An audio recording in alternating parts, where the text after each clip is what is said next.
नमस्कार विद्यार्थी मित्रांनो, मागच्या व्हिडिओ क्लिपमध्ये आपण स्थिर भांडवल म्हणजे काय व स्थिर भांडवलाच्या आवश्यकतेवर परिणाम करणारे घटक या संबंधित अभ्यास बघितला होता किंवा हे मुद्दे आपण स्पष्ट केले होते।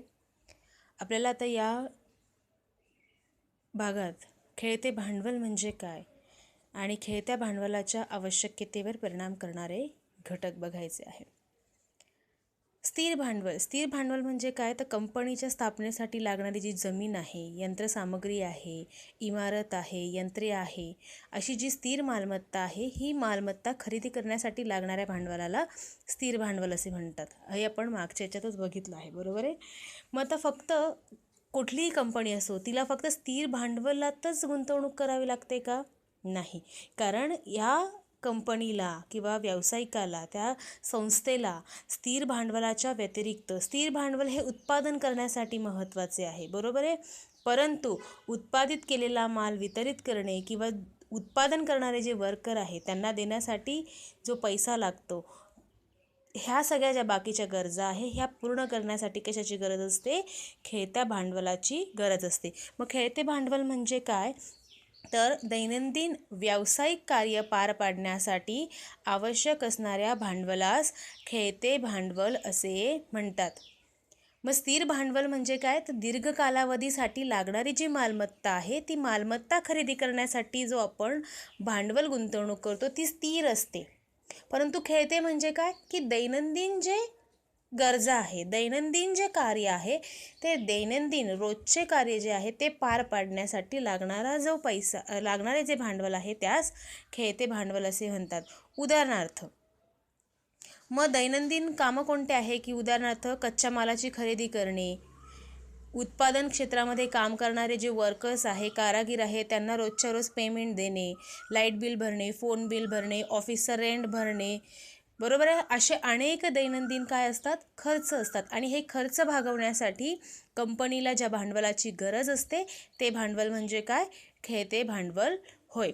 मग चालू मालमत्ता, प्रेझेंट, वर्तमान मालमत्ता म्हणजे आत्ताची जी मालमत्ता आहे ती वजा चालू देयता म्हणजेच करंट लायबिलिटी, तुमची देयता म्हणजे तुमचं देणं किती आहे, चालू मालमत्तेतून तुमची चालू देणी जर वजा केली तर तुम्हाला काय मिळते? खेळते भांडवल मिळते। चालू मालमत्ता म्हणजे current asset minus current liabilities is equal to working capital. मग मालमत्ता म्हणजे काय? मालकी। आणि चालू म्हणजे काय? ज्याचे स्वरूप अल्पावधीत बदलते। चालू म्हणजे काय की एका दिवसात किंवा एका वर्षात लगेच काय होते? बदलते आणि अंतिमतः त्याचे रोख रकमेत काय होते? रूपांतर होते। उदाहरणार्थ मला लाईट बिल भरायचं, मी काय करेल? रोख भरते। कच्च्या मालाची खरेदी करायची आहे, मी रोख कच्च्या मालाची खरेदी करते, किंवा उधारीवर जरी मी कच्च्या मालाची खरेदी केली तर मी त्याचं प्रॉम्प्ट एक ते 2 महिन्यात लगेच पेमेंट करणार आहे। म्हणजे त्याचा कालावधी काय असतो? कमी असतो। उदाहरणार्थ स्टॉक इन ट्रेड, जसा कच्चा माल किंवा अंशतः प्रक्रिया केलेला माल, तयार माल, धनको म्हणजेच काय? क्रेडिटर्स किंवा प्राप्य, हे सगळे काय आहेत? तर वर्तमान मालमत्तेचे म्हणजेच करंट ॲसेटचे काय आहेत? उदाहरणं आहेत। आणि या करंट ॲसेटमधून तुमची करंट देयता म्हणजे तुमची जी चालू देयता आहे ही वजा केली की तुम्हाला वर्किंग कॅपिटल मिळते। मग आता अल्पकालीन स्वरूपाच्या गरजा, वित्तीय गरजा भागवण्यासाठी ज्या भांडवलाचा उपयोग केला जातो अशा भांडवलाला काय म्हणतात? खेळते भांडवल किंवा कार्यकारी भांडवल असे म्हणतात। खेळत्या भांडवलालाच अभिसरण भांडवल असे सुद्धा म्हणतात, कारण त्याचे लगेच अभिसरण होते, लगेच त्याचे रोख रकमेच्या स्वरूपात काय केले जाते? रूपांतर केले जाते, म्हणून त्याला अभिसरण भांडवल असे देखील म्हणतात। आलं लक्षात? आता या खेळत्या भांडवलाच्या आवश्यकतेवर परिणाम करणारे घटक कोणकोणते आहे? आवश्यकतेवर परिणाम करणारे घटक म्हणजे काय की कधी खेळत्या भांडवलाची गरज जास्त असते आणि कधी खेळत्या भांडवलाची गरज कमी असते। त्यापूर्वी खेळते भांडवल समजण्यासाठी मी तुम्हाला छोटंसं आपल्या घरातलं उदाहरण सांगते। तुमचे आई किंवा वडील असतील, बरोबर आहे, की त्यांचे पेमेंट घरात येतं। पेमेंट आल्यानंतर आईची लिस्ट तयार असते की पूर्ण महिन्याभरामध्ये काय काय खर्च करायचे. रोजचे खर्च काय असतात, भाजीपाला आणणे, दूध आणणे, बरोबर आहे, घरातले खर्च जे आहेत ते हे तुमचे काय झाली, हे खेळत्या भांडवलाची गरज झाली. पण हेच तुम्ही एखादी प्रॉपर्टी विकत घेतली, जमीन घेतली किंवा बंगलो घेतला, एखादा फ्लॅट विकत घेतला, फर्निचर घेतलं, ही तुमची दीर्घ कालावधीसाठी काय झाली, गुंतवणूक झाली. म्हणजे ते फर्निचर, ती बिल्डिंग किंवा लँड, जे इमारत आहे, यंत्रसामुग्री आहे, गाडी आहे, ही तुमची लाँग टर्म इन्व्हेस्टमेंट आहे. त्याला आपण काय म्हणतो, स्थिर भांडवल, स्थिर मालमत्ता. पण खेळते भांडवल म्हणजे काय, की तुमचे जे दैनंदिन खर्च आहे ते खर्च भागवण्यासाठी तुम्हाला पैशाची गरज असते. तुमच्या हातात त्या पैसा खेळता हवा असतो. स्थिर मालमत्तेमध्ये पैसा खेळता असतो का, नाही. तिथे आपला पैसा ब्लॉक होतो. का, कारण आपण एखाद्या मोठ्या मालमत्तेमध्ये काय करतो, गुंतवणूक करतो. उदाहरणार्थ मशनरीमध्ये गुंतवणूक केल्यानंतर जेव्हा प्रोडक्शन केल्यानंतर ज्यावेळेस त्याचे वितरण होईल त्यावेळेस आपल्याकडे पैसे, म्हणजे तिथे तुमचा पैसा काय झाला, ब्लॉक.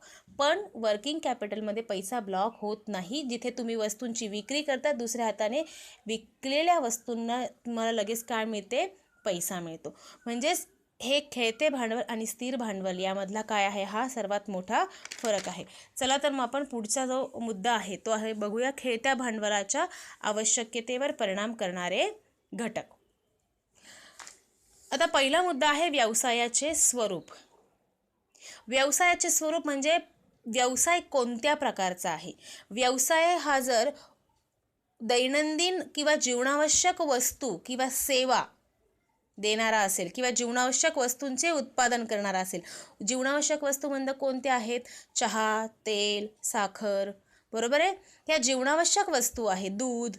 या उत्पादन करणाऱ्या जर कंपन्या असतील किंवा लोकोपयोगी सेवा देणाऱ्या असेल, मग ते वॉटर सप्लाय असेल, वाहतूक असेल किंवा गॅस LPG प्रोव्हाइड करणाऱ्या कंपन्या असेल, या अशा अत्यावश्यक सेवा देणाऱ्या जर कंपन्या असतील तर अशा कंपन्यांना खेळत्या भांडवलाची गरज कमी असते. मग तुम्ही म्हणाल कमी का असते, कारण यांचा पैसा काय असतो, खेळता असतो. साखर, चहा, तेल हे रोजच्या रोज विकले जातात आणि त्याच्या पैशाची रिकव्हरी रोजच्या रोज होत असते.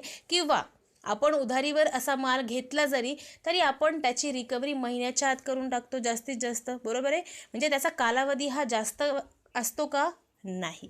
म्हणून अशा ज्या दैनंदिन किंवा जीवनावश्यक वस्तूंचे उत्पादन करणाऱ्या कंपन्या असतील किंवा जीवनावश्यक सेवा देणाऱ्या ज्या संस्था असतील तर अशा संस्थांना किंवा अशा कंपन्यांना खेळत्या भांडवलाची गरज काय असते, कमी असते.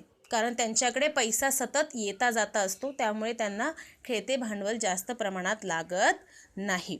या उलट, कारण त्यांचा कॅश फ्लो सतत चालू असतो ना.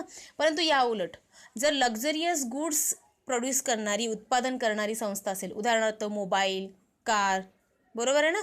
या वस्तू आपण रोज रोज घेतो का, फर्निचर किंवा इतर काही वस्तू ज्या लक्झरियस आहे, फ्रीज, वॉशिंग मशीन, सोफा, या लक्झरियस वस्तू आहे ज्या आपण रोज खरेदी करत नाही. मग अशा कंपन्यांना काय करावं लागतं, वस्तूंचे उत्पादन करून त्या गोडाऊनमध्ये साठवून ठेवाव्या लागतात आणि ग्राहकांच्या मागणीनुसार त्या वस्तू काय केल्या जातात, बाहेर काढल्या जातात. कारण त्या जीवनावश्यक वस्तू नाही आहेत, त्या गरजेनुसार, लक्झरीनुसार त्या विकत घेतल्या जातात. मग अशा कंपन्यांचा भांडवल हे खेळते नसते.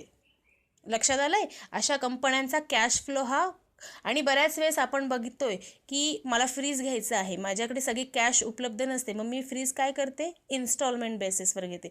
मग मी ते 8 महिने जेव्हा पैसे पे करते तेव्हा काय होतं, त्या वस्तूची पैसे काय होतात, वसूल होतात. म्हणजेच ज्या लक्झरियस गुड्स किंवा लक्झरियस वस्तू ज्या आहेत त्या प्रोडक्शन करणाऱ्या ज्या कंपन्या आहेत त्यांना खेळत्या भांडवलाची गरज ही कशी असते, जास्त लागते. कारण त्यांची कॅश रिकव्हरी ही खूप उशिराने होते. त्याला किंवा कॅश मिळवण्यासाठी, त्यांना रोख रक्कम मिळवण्यासाठी वेळ लागत असतो. पुढचा मुद्दा आहे व्यवसायाचे आकारमान. आता व्यवसायाचे आकारमान काय, तर व्यवसायाचे आकारमान, व्यवसाय एक तर छोट्या प्रकारचा असतो किंवा व्यवसाय हा मोठ्या प्रकारचा असतो. मग मोठ्या स्वरूपात व्यवसाय जो असतो यांना खेळते भांडवल काय लागते? जास्त प्रमाणात लागते. का लागते? कारण तिथे वस्तूच्या उत्पादनाचा प्रमाण पण काय असते? जास्त असते. विक्रीचे प्रमाण पण काय असते? जास्त असते. मग उत्पादन ते वितरण हे चक्र काय असते? सतत चालू असते. आणि त्यामुळे अशा मोठ्या स्वरूपाच्या व्यावसायिकांना खेळते भांडवल हे जास्त प्रमाणात लागते. पुढचे मुद्दा आहे विक्रीचे प्रमाण. आता विक्रीचे प्रमाण म्हणजे काय? तर उत्पादन करणाऱ्या जर कंपन्या असतील त्यांना कच्च्या मालाची गरज काय असते? जास्त असते. आणि कच्चा माल जास्त तर खेळते भांडवल सुद्धा काय लागेल? जास्त असते. आणि याच प्रमाण विक्रीचे प्रमाण जर कमी असेल, लक्षात येतं आहे का? विक्रीचे प्रमाण जर माझं एखादी वस्तू आहे, मी तुम्हाला मागे सांगितलं की माझा राधिका मसाले नावाचा व्यवसाय आहे, माझे मसाले बाजारामध्ये चांगल्या प्रमाणात विकले जात आहेत, तर एका हाताने माझे वस्तू चांगल्या विकली जाते तर दुसऱ्या हाताने मला त्याचं काय वाढवावं लागेल? प्रोडक्शन वाढवावं लागेल. मला जर माझं उत्पादन वाढवायचं तर मला माझी कच्च्या मालामध्ये अजून काय करावे लागेल? भर टाकावी लागेल. मला कच्चा माल खरेदी करायचा तर मला काय लागेल? माझ्या हातामध्ये सहजरित्या पैसा हवा असेल. त्याच पैशाला आपण काय म्हणतो? खेळते भांडवल म्हणतो. म्हणजेच माझ्या विक्रीचे प्रमाण जास्त तर उत्पादन जास्त, कच्च्या मालाची गरज जास्त आणि खेळत्या भांडवलाची गरज देखील जास्त. या उलट विक्रीचे प्रमाण जर कमी असेल तो उत्पादनही कमी असते, त्यामुळे कच्च्या मालाची गरजही जास्त लागत नाही, त्यामुळे खेळत्या भांडवलाची गरजसुद्धा काय असते? कमी असते. आता पुढचा मुद्दा आहे उत्पादन चक्र. उत्पादन चक्र म्हणजे काय? कच्च्या मालाचे रूपांतर किंवा जो रॉ मटेरियल आहे त्याचे रूपांतर पक्क्या मालात करणे, या प्रक्रियेला काय म्हणतात? उत्पादन चक्र असे म्हणतात. मग इथे दाखवलं बघा प्रोडक्शन प्रोसेस. या चित्रामध्ये, पहिल्या चित्रामध्ये बघा प्रोडक्शन प्रोसेस. उदाहरणार्थ एखादं फळ आहे, ते फळ पहिले कलेक्ट केलं जातं, त्याची वाहतूक करून ते प्रोडक्शन प्लांटपर्यंत आणलं जातं. नंतर त्याच्यावर प्रक्रिया केली जाते, प्रक्रिया करून त्याच्यावर त्याची वस्तू बनवली जाते आणि नंतर ती वस्तू गोदामामध्ये साठवून ग्राहकांच्या मागणीनुसार ती बाजारात पुरवली जाते. म्हणजे ही एकंदरीत काय झाली? उत्पादन प्रक्रिया झाली. मग ही उत्पादन प्रक्रियेचा कालावधी जर जास्त असेल तर खेळत्या भांडवलाची आवश्यकता सुद्धा काय असते? जास्त असते. का जास्त असते? कारण उत्पादन प्रक्रियेसाठी लागणारा जो मनुष्यबळ आहे, मला त्याचं काय करावं लागणार आहे? पगार करावा लागणार आहे, लाईट बिल भरावं लागणार आहे, बरोबर आहे. अशा उत्पादनाचे अनेक खर्च असतील. जितका कालावधी जास्त तितके खर्चही काय होत जाणार आहे? जास्त होत जाणार आहे. आणि त्यामुळे खेळत्या भांडवलाची आवश्यकता काय होते? वाढते. पण या उलट उत्पादनाचा कालावधी हा जर कमी असेल तर खेळत्या भांडवलाची आवश्यकता सुद्धा काय असते? कमी असते.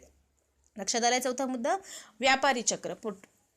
पाचवा मुद्दा जो आहे तो व्यापारी चक्र. व्यापारी चक्र म्हणजे काय? तेजी आणि मंदी. बाजारामध्ये दोन स्थिती असतात, एक तेजी आणि एक मंदी. तेजी म्हणजे काय?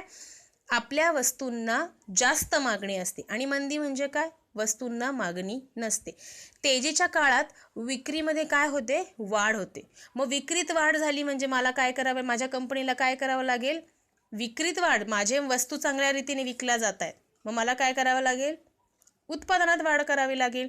उत्पादनात वाढ करायची आहे म्हणजे मला परत कच्चा माल व्यवस्थित चांगल्या रीतीने घ्यावा लागेल आणि कच्चा माल घ्यायचा आहे, इतर अनेक खर्च मला भागवायचे, तर मला खेळत्या भांडवलाची गरज काय आहे? माझ्या कंपनीला जास्त आहे. या उलट मंदी आहे बाजारात, माझ्या वस्तूंच्या विक्री होत नाही आहे, म्हणजेच माझ्या विक्रीमध्ये, वस्तूंच्या विक्रीमध्ये काय झाली आहे? घट झाली आहे. मग वस्तूंच्या विक्रीत जर घट झाली आहे तर उत्पादनात सुद्धा काय होईल? घट होईल. मग मला जास्त इतर खर्च करण्याची गरज नाही, त्यामुळे मला खेळते भांडवलसुद्धा काय लागणार आहे? कमी लागणार आहे. लक्षात आलं? 5 मुद्दे मी तुम्हाला आत्तापर्यंत सांगितले. व्यवसायाचे स्वरूप म्हणजे तो एकतर उत्पादन जीवनावश्यक वस्तू किंवा सेवा जर देणारा व्यवसाय असेल तर खेळते भांडवल कमी लागते. पण या उलट जर लक्झरियस गुड्स देणारा किंवा लक्झरियस वस्तूंचे उत्पादन करणारा व्यवसाय असेल तर खेळते भांडवलाची आवश्यकता जास्त असते. दुसरा मुद्दा सांगितला व्यवसायाचे आकारमान. जेवढे व्यवसायाचे आकारमान जास्त, खेळते भांडवल जास्त. विक्रीचे प्रमाण म्हणजे विक्रीचे प्रमाण जर जास्त असेल तर उत्पादन जास्त असते, त्यामुळे कच्चा माल जास्त लागतो, खेळते भांडवलाची आवश्यकता सुद्धा काय असते, जास्त. या उलट विक्रीचे प्रमाण कमी असेल तर खेळत्या भांडवलाची आवश्यकता सुद्धा काय असते, कमी असते. चौथा मुद्दा आहे उत्पादन चक्र. उत्पादन चक्राचा कालावधी जास्त तर खेळते भांडवल जास्त, उत्पादन चक्राचा कालावधी कमी तर खेळते भांडवलाची आवश्यकता कमी. पाचवा मुद्दा सांगितला व्यापारी चक्र. तेजीच्या काळात खेळत्या भांडवलाची आवश्यकता जास्त असते तर मंदीच्या काळात खेळत्या भांडवलाची आवश्यकता कमी असते. आता सहावा मुद्दा बघूया. हे बघा, तुम्हाला मी इथे तेजी आणि मंदी याची चिन्ह हे चित्रसुद्धा दाखवली आहे, तेजीच्या काळात आणि मंदीच्या काळात. पुढचा सहावा मुद्दा आहे खरेदी व विक्रीच्या अटी. कंपनीला कच्चा माल जर उधारीवर मिळाला असेल परंतु कंपनी विक्री करताना त्याचा माल, उत्पादित केलेला माल जर रोखीत विकत असेल तर खेळते भांडवल कमी लागते.